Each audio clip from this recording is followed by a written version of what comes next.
मित्रों जय Hind. I dot N dot I dot D dot I dot A dot versus Bharat बड़ी जोर से चला, अब थोड़ा ठंडा हो गया है।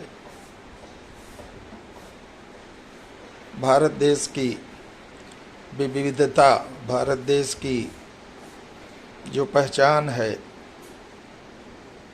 उसको बचाने, उसकी रखवाली करने, उसका असली संरक्षक और उद्घोषक बनने की कोशिश दोनों तरफ से चल रही है। ठीक है, चलनी चाहिए। चुनाव है, नारे तो गूंजेंगे ही, लेकिन मैं आप लोगों के बीच जब भी आता हूँ, मेरी कोशिश एक और केवल एक ही रहती है कि मेरा भारत जिंदाबाद रहे। ना मैं इस पक्ष से बोलूँगा और ना ही उस पक्ष से बोलूँगा, मैं केवल भारत के पक्ष में बोलूँगा। मित्रों, वैसे तो हर चुनाव में जो होना चाहिए वो नहीं हो रहा है, जो नहीं होना चाहिए वह हो रहा है। मुद्दा राजनीतिक है, इसलिए बोलना पड़ेगा, क्योंकि चुनाव देश का भविष्य तय करते हैं। देश किधर जाएगा, देश को क्या प्राप्त होगा और कितना अपर्याप्त होगा, यह सब आने वाला चुनाव तय करेगा। मित्रों,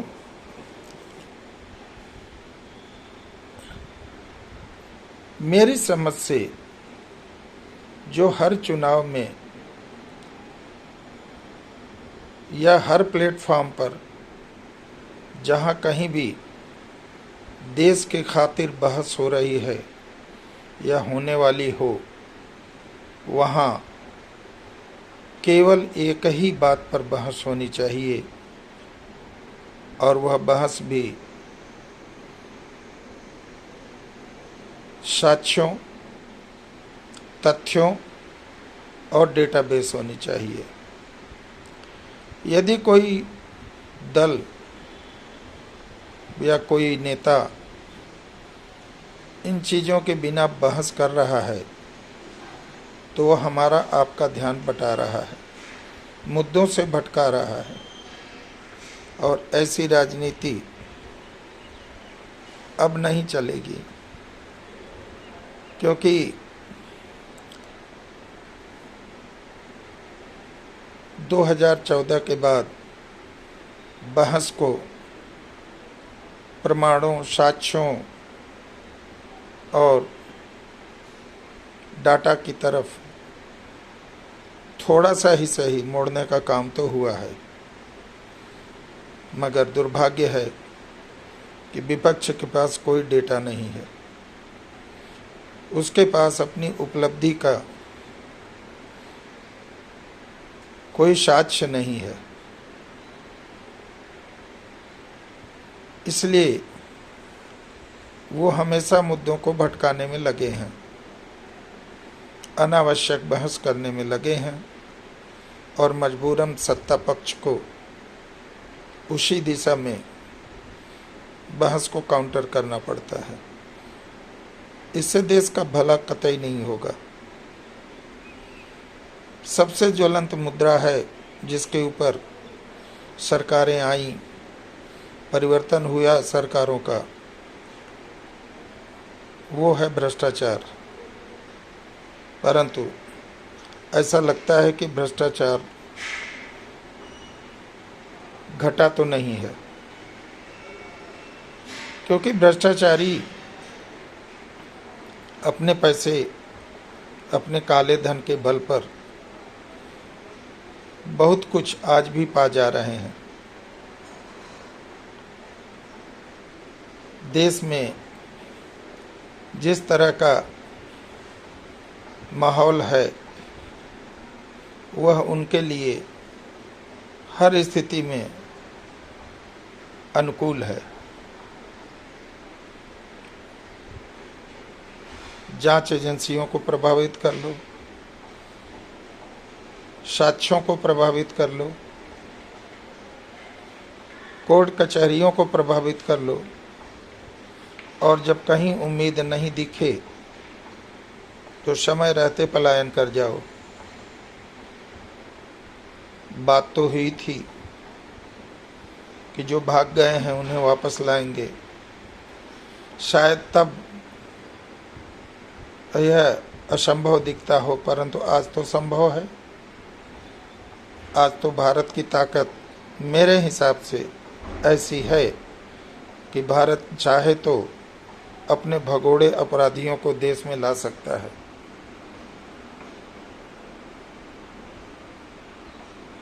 देश की जनता का पैसा जो उन्होंने लूटा है वह देश के खजाने में होना चाहिए, किसी स्विस बैंक में नहीं होना चाहिए। मित्रों,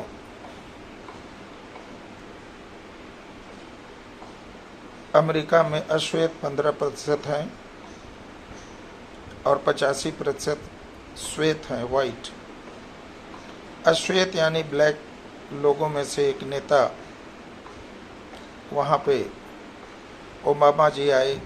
उन्होंने देश की जनता को प्रॉमिस किया कि आप हमें अपना राष्ट्रपति चुनिए, मैं अमेरिकियों का जो काला धन स्विस बैंकों में जमा है उसे वापस ला के दूंगा अमेरिका में, आपका धन आपको वापस लौटाऊंगा। मित्रों, अमेरिका के लोगों ने उन पर विश्वास किया और उसका परिणाम उन्हें मिला। अमेरिका के नेताओं का 490 अरब डॉलर रुपया जो बाहर स्विस बैंकों में जमा था वो प्रेसिडेंट ओबामा ने ला करके अमेरिका को दिया और वहाँ के विकास कार्यों में लगाया। हमारे नेता भी प्रॉमिस करते हैं, आगे भी करते रहेंगे, हम ये करेंगे, हम वो करेंगे, लेकिन बाद में उस पर सब पर लिपापोती होती है, क्योंकि अक्षम हैं ये लोग, नहीं कर सकते। इसका दो कारण है, या तो इनके लोग भी उसमें फंसे हुए हैं, या तो मंडवाली हो रही है। इस देश में मंडवाली खूब होती है। नाम गिन गिन करके बता सकता हूँ। आप जानते हैं कहाँ कहाँ चोर पकड़े जाने पर, लुटेरे पकड़े जाने पर मंडवाली हुई है। बेशर्मी से ये लोग कवर अप कर देते हैं। महाराष्ट्र में सरकार गई,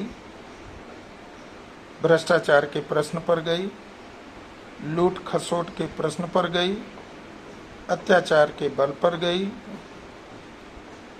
लेकिन हुआ क्या? कोई जेल में है? कोई जेल में नहीं है। जेल में जाने के पहले उनकी जमानत मिल जाती है। न्याय के दूसरे पायदान पर उनकी पहुंच इतनी ज़्यादा है। क्या करेगा देशवासी? निराश है भारत, निराश है भारतवासी। कितनी लंबी प्रक्रिया है चोर के ऊपर चोरी साबित करने की। आज ही लालू का परिवार ईडी के सामने पहुंचा और उनको जमानत मिल गई। ये सब नाटक चल रहा है। कुछ नहीं होने वाला इस देश का। भ्रष्टाचार तो यहाँ से कभी नहीं समाप्त होगा। कुछ लोग वकालत करते हैं, कानून बदल दो, कानून बदल दो। मैं उनसे पूछता हूँ कि जिस कानून के तहत एक पॉकेटवार इस देश में, एक साधारण चोर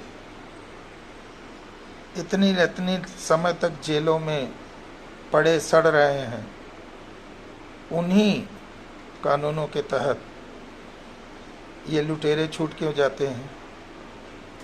ये पक्षपात क्यों? ये होल नहीं तो बिग होल नहीं है क्या? इसलिए मैं कहता हूँ संपूर्ण सफेदी की जरूरत है। पूरा का पूरा सिस्टम सड़ चुका है, इसको बदलने की जरूरत है और ये हम और आप बदल सकते हैं अपने वोट के बल पर। ये भ्रष्टाचार का मुद्दा है जिससे अभी तक 100 में 100 नंबर नहीं दिया जा सकता वर्तमान मोदी सरकार को भी, किसने भ्रष्टाचार को खत्म किया। दूसरा मुद्दा आता है बेरोजगारी का। ना तो विपक्ष कोई आंकड़ा बताता है और ना ही सत्ता पक्ष। क्यों? आओ बताओ, हर एक प्लेटफॉर्म पर इसी मुद्दे पर बहस करो। 2024 तक ये बहस करो, लोकसभा चुनाव तक ये बहस करो। मुद्दा एक ही हो, बेरोजगारी का। कितनी विपक्ष ने दूर करी अपने यहाँ की सरकारों में, उनकी भी तो सरकारें हैं ना राज्यों में, और कितनी सत्ता पक्ष ने दूर करी। और आगे का रोड मैप क्या है? करो बहस। क्यों नहीं कर रहे हैं? धोखा आपके साथ, देश के साथ, देश के भविष्य के साथ। तीसरा मुद्दा है देश की सुरक्षा। क्या आप संतुष्ट हैं?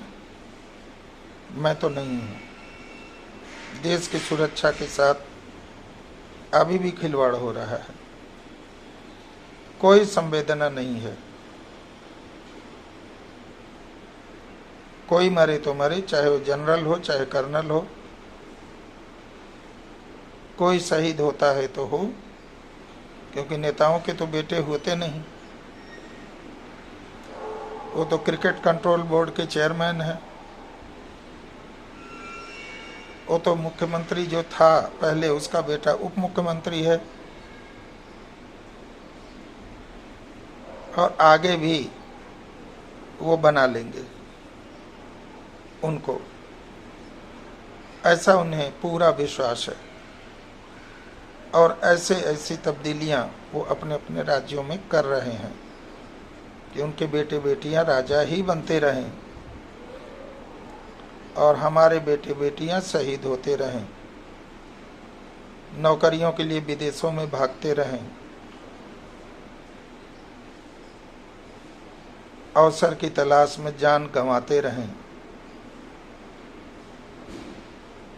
गांव की हालत देख लीजिए, खाली बुजुर्ग गांव में बचे हैं। पलायन जारी है, अनवरत जारी है। सुरक्षा के मुद्दे पर ही यह भी बात होनी चाहिए कि माना है कुछ सुधार हुआ है, अब शहरों में घटनाएं नहीं हो रही हैं।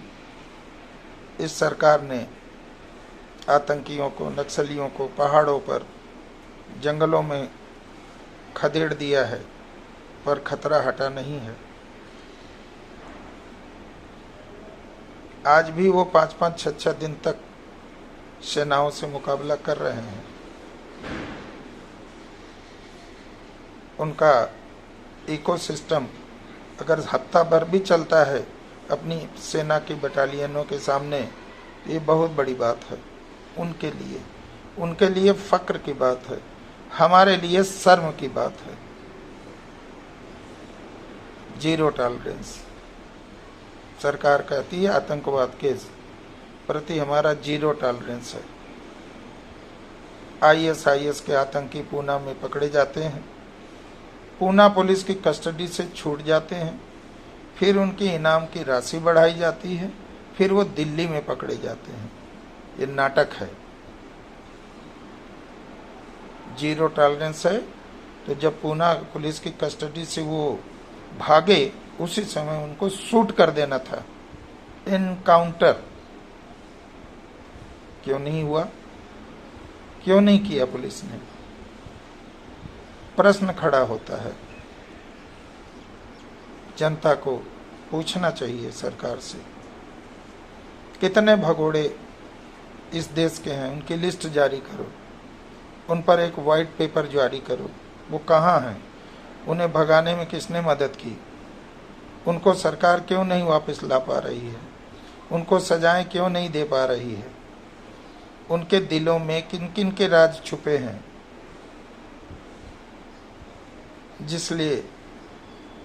जिसके लिए सरकार उन्हें या तो बचा रही है या फिर शुतुरमुर्ग की तरह सिर ऊंचा करके देख रही है ताकि वो मौके पर चौका लगाएं, फायदा उठा सकें। हमारे देश पर संकट दिन प्रतिदिन गहरा होता जा रहा है, बाहर से भी भीतर से भी। जनरल बिपिन रावत ने कहा था कि देश को एक न एक दिन 2.5 युद्ध लड़ना पड़ेगा। हो रहा है, आधा युद्ध तो शुरू है भीतर। रही बात सीमाओं की, तो लिपस्टिक इफेक्ट ज़्यादा है, रियलिटीज थोड़ा उतनी नहीं है। हमारी एयरफोर्स की स्क्वाड्रन घटती जा रही है। हमें 50 नहीं तो 45 स्क्वाड्रन फाइटर प्लेन चाहिए। कब होगी पूरी ईश्वर जाने। विकास हो गया, विकास के लिए धन्यवाद। अब हमारा और आपका कर्तव्य है, जहाँ भी हमारे वर्तमान पीएम साहब मिलें, एचएम साहब मिलें, आप वहाँ उनसे पूछें, नारा लगाएं, चिल्लाएं, आवाज़ उठाएं, लिख सकें तो लिखें, बोल सकें तो बोलें। देश की ये दुर्दशा क्यों हो रही है? इसी परिप्रेक्ष्य में एक और प्रश्न है जो दिमाग को उद्वेलित करता है। वो है देश में लगभग 5 से 6 करोड़ अवैध घुसपैठी है। इनका नेटवर्क तो इतना तगड़ा है कि 2000 रुपए में इनको सिंगल विंडो में देश की नागरिकता मिल जाती है। और ये आजकल भारत के सेंट्रल लैंड तक पहुंच चुके हैं। पहले ये सीमावर्तों में राज्यों में थे, अब सेंट्रल लैंड तक पहुंच चुके हैं। सरकार ने जनता को दिखाने के लिए संविधान कानून बना दिया, संसद में पास हो गया, ठंडे बस्ते में रख दिया। यही सरकार कहती थी ना, बेनामी संपत्ति कानून बना दिया पिछली सरकार ने। बाद में जब उसको डर लगा कि इससे सरकार चली जाएगी तो उन्होंने ठंडे बस्ते में डाल दिया। इन्होंने क्या किया है? सीईए, एनआरसी, इन कानूनों को बने तो कई साल हो गए, क्यों नहीं लागू कर रही है? ठंडे बस्ते में इन्होंने भी डाल दिया है। मित्रों, ये 3 बड़े गंभीर मुद्दे हैं जिनके ऊपर देश का भविष्य टिका है, हमारे आपके बच्चों का भविष्य टिका है, हमारी आपकी रोजी रोटी का भविष्य टिका है, हमारे आपके जीने मरने का भविष्य टिका है। इसका उत्तर आप 2024 के चुनाव में दोनों पक्षों से मांगना। उन्होंने क्या किया विपक्षी होकर, और इन्होंने क्या किया सरकार में रहकर। इसके बाद ही अपना मतदान करना, क्योंकि लोकतंत्र में यही एक तरीका है कि आप अपने मत से अपनी सरकार बनाओगे तो ही आपके हिसाब से आपका भविष्य सुदृढ़ और सुरक्षित रहेगा। जय हिंद।